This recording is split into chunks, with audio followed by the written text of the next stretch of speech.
Cyber security conclave, cyber security conclave 2024. Cyber security అనేది ఈ రోజుల్లో ఎంత కీలకమైనదో మనందరికీ తెలిసిందే. దానికి సంబంధించి సైబర్ సెక్యూరిటీ కాన్క్లేవ్ ని 24 మే 2024న ఆర్గనైజ్ చేయడం జరిగింది. ఎవరెవరు సంయుక్తంగా ఆర్గనైజ్ చేశారంటే CSC common service centers and united service institution, united service institution and common services centers, ఈ రెండు కలిపి ఈ సైబర్ సెక్యూరిటీ కాన్క్లేవ్ ని మే 24, 2024న న్యూఢిల్లీలో ఆర్గనైజ్ చేశారు. న్యూఢిల్లీలో నిర్వహించడం ఒక అద్భుతమైనటువంటి విషయంగా మనం చెప్పుకోవాలి. Emerging cyber threats, trends and solutions అనే ఒక ప్యానల్ డిస్కషన్ కూడా దీని మీద నిర్వహించడం జరిగింది. నెక్స్ట్ వన్, దీని తర్వాత ఐఐటి జోధ్పూర్, ఐఐటి జోధ్పూర్ ఇది చాలా ఇంపార్టెంట్ అయిన అంశం. వాయు కాలుష్యం, ఉత్తర భారతదేశంలో వాయు కాలుష్యము ఒక క్లిష్టమైన ప్రపంచ సవాలుగా మిగిలిపోయింది. అందులో భాగంగానే ఉత్తర భారతదేశంలో ఈ వాయు కాలుష్య ప్రభావానికి గల కారణాలని విశ్లేషిస్తూ ఐఐటి జోధ్పూర్కు చెందినటువంటి పరిశోధకులు ఒక అద్భుతమైన అధ్యయనాన్ని మే నెల 2024లో విడుదల చేశారు. ఆ సమస్య పరిష్కారానికి ఎలాంటి సూచనలు ఉన్నాయి, అసలు పొల్యూషన్ కారణం ఏమిటి అనేటువంటి దాన్ని నేచర్ కమ్యూనికేషన్ జర్నల్లో ప్రచురించడం జరిగింది నార్థర్న్ ఇండియాలో. కాబట్టి ఇది చాలా ఇంపార్టెంట్ అయినటువంటి అంశం. ఓకే, అలాగే మనకి ఇంకొక కీలకమైనటువంటి అంశం కూడా చాలా ముఖ్యము. ఈడియట్ సిండ్రోమ్ అంటారు. IDOIT, idiot syndrome. Idiot syndrome, idiot syndrome అంటే internet derived information, internet derived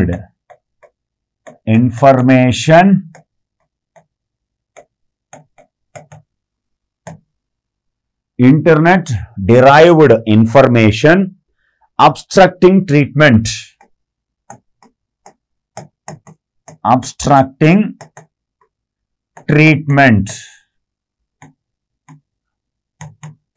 ఇది చాలా ఇంపార్టెంట్. ఇంటర్నెట్ తీసుకొచ్చినటువంటి విప్లవాత్మకమైనటువంటి మార్పుల్లో భాగంగా ఏ సమాచారమైనా ఒక్క క్లిక్తో మనకు లభిస్తుంది.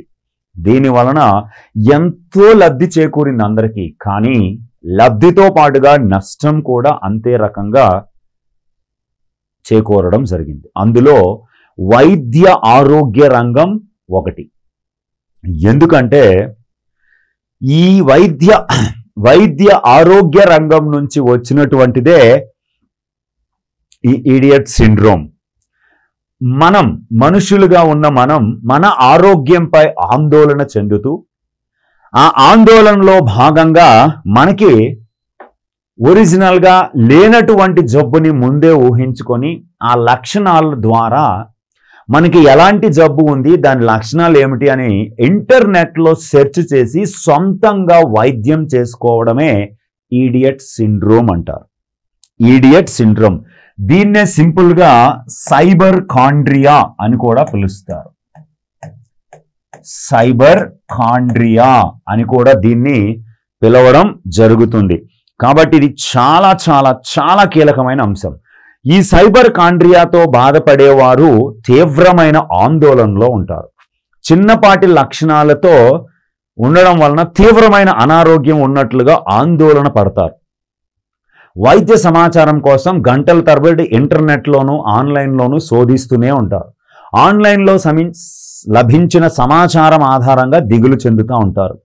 ఆన్లైన్లో సెర్చ్ చేస్తున్నప్పుడు చెమటలు పట్టడం, గుండె వేగంగా కొట్టుకోవడం జరుగుతుంటుంది. ఇప్పటికే అనారోగ్య సమస్యలకు సంబంధించిన విపరీత నిర్ణయాలు తీసుకోవడం జరుగుతుంది. వైద్యులు ఇచ్చే సమాచారాన్ని విశ్వసించకపోవడాన్ని ఇడియట్ సిండ్రోమ్ అని పిలుస్తారు. రైట్.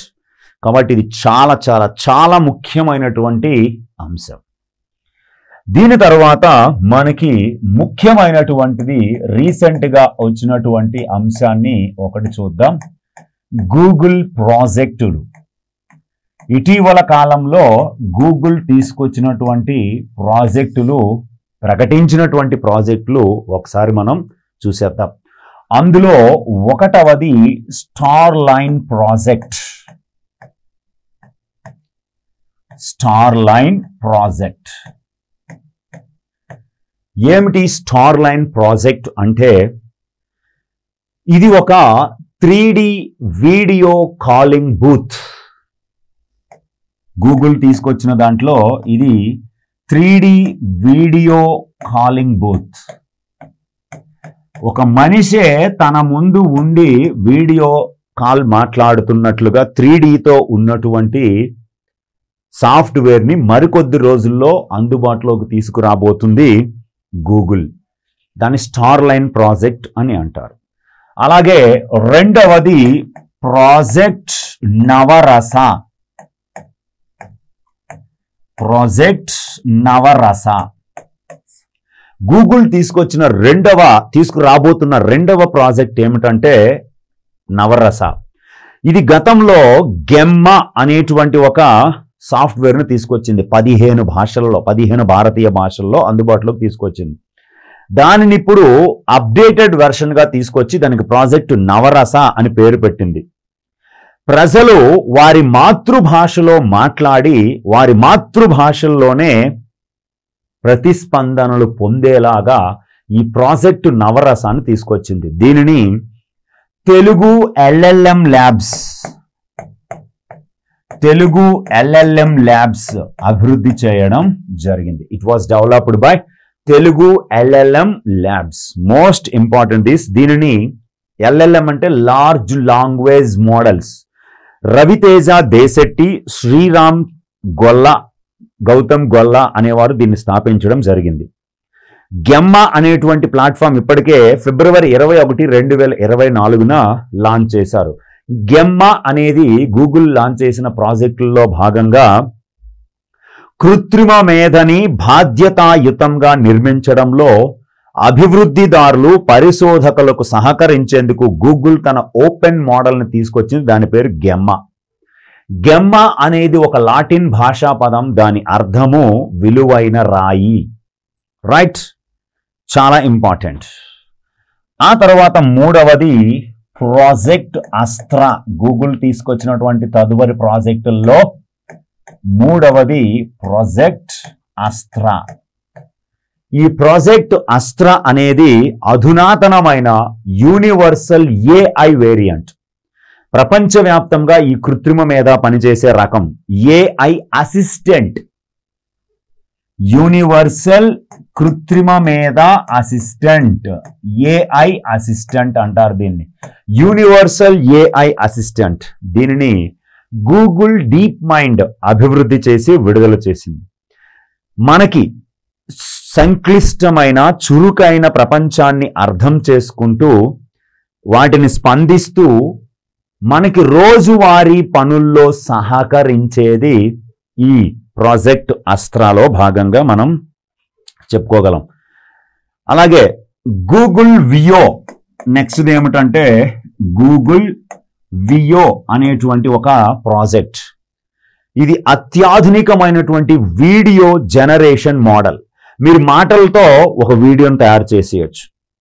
1080 పిక్సెల్ రిజల్యూషన్స్తో ఆకర్షణీయమైనటువంటి శైలులతో నిమిషం అంతకంటే తక్కువ వీడియోల్ని చేయవచ్చు. ఇది సినిమాటిక్ మరియు విజువలైజేషన్ పద్ధతుల్లో పదాలనిచ్చి వీడియోలను తయారు చేయవచ్చు. అది కూడా చాలా ఇంపార్టెంట్.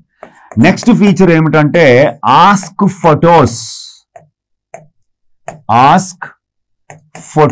అనే ఒక కొత్త ఫీచర్ ని గూగుల్ తన ఫొటోస్ లోకి తీసుకొచ్చింది. మనం గూగుల్ ఫొటోస్ లో పెద్ద మొత్తంలో ఫొటోస్ పెట్టుకుంటాం. అందులో అప్పుడు ఎప్పుడు ఏ ఫోటో తీసుకున్నామో ఆ ఫోటో ఎక్కడ ఉందో మనం వెతుక్కోవడం చాలా ఇబ్బందులు పడుతూ ఉంటాం. దీన్ని జెమినీ అనేటువంటి గూగుల్ ప్లాట్ఫామ్ కి అనుసంధానిస్తూ కొత్తగా విడుదల చేసింది ఆస్క్ ఫొటోస్ అనే ఫీచర్. మీరు ఉదాహరణకి ఒక బైక్ నెంబర్ ప్లేట్ ను ఫోటో తీసి పెట్టుకుంటే ఆ నెంబర్ ఏంటని అడిగితే చాలు, పూర్తి ఫోటో కాకుండా నెంబర్ను మాత్రమే మనకి ఇమీడియట్ గా చూపిస్తుంది. Okay, next the trillium. Google తీసుకొచ్చినటువంటి మరొక అద్భుతము ట్రిలియం అంటారు. ఈ ట్రిలియం అనేది 6వ తరం 6th generation artificial intelligence chip, AI chip అంటారు. 6th generation artificial intelligence chip. దీనిని TPU అని కూడా అంటారు. TPU అంటే టెన్సర్ ప్రాసెసింగ్ యూనిట్ అని పిలుస్తారు. మే 14, 2024 దీన్ని ప్రకటించడం జరిగింది. అలాగే next the project tail wind.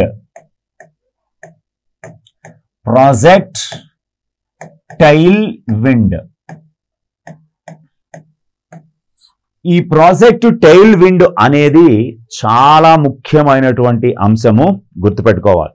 ఇది గూగుల్ యొక్క AI ఆధారిత నోట్బుక్. AI ఆధారిత నోట్బుక్ ఇది చాలా చాలా ఇంపార్టెంట్. దీన్నే నోట్బుక్ LLM అని కూడా పిలుస్తారు.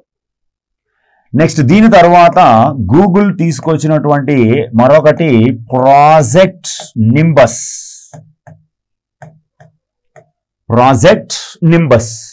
ఈ ప్రాజెక్ట్ నింబస్ అనేది చాలా ఇంపార్టెంట్ అయినటువంటి అంశం. దీనిని 2021లో దీనిని ప్రకటించడం జరిగింది.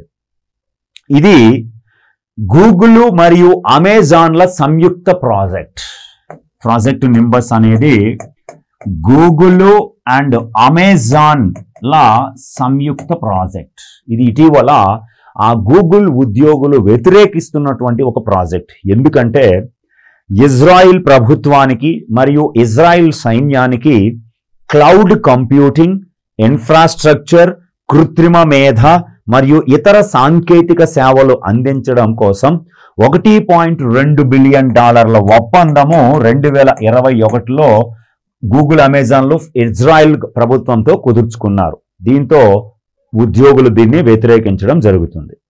Right, last and final Google I/O అంటారు. గూగుల్ I/O అంటే ఏమిటి అంటే గూగుల్ ప్రతి సంవత్సరము నిర్వహించుకునే ఒక డెవలప్మెంట్ సదస్సు, అభివృద్ధి సదస్సు. అంటే ఆ సంవత్సరంలో, గత సంవత్సరంలో మనం ఏమేమి అచీవ్ అయ్యాము అన్నది చర్చించుకొని భవిష్యత్తులో ఏమి తీసుకురాబోతున్నామని ప్రకటించే ఒక సదస్సు, యాన్యువల్ కాన్ఫరెన్స్, వార్షిక సదస్సు.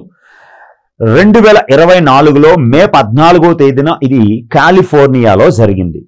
I/O అనేటువంటి ఈ పేరుని ఎక్కడి నుంచి తీసుకొచ్చారంటే, మనకి గూగుల్ అంటే గూగోల్ అని అర్థం. గూగోల్ అంటే అర్థము 1 పవర్ 100. ఇది ఒక గూగోల్ అంటారు. I అనేది గూగోల్లోని ఈ 1ని సూచిస్తుంది.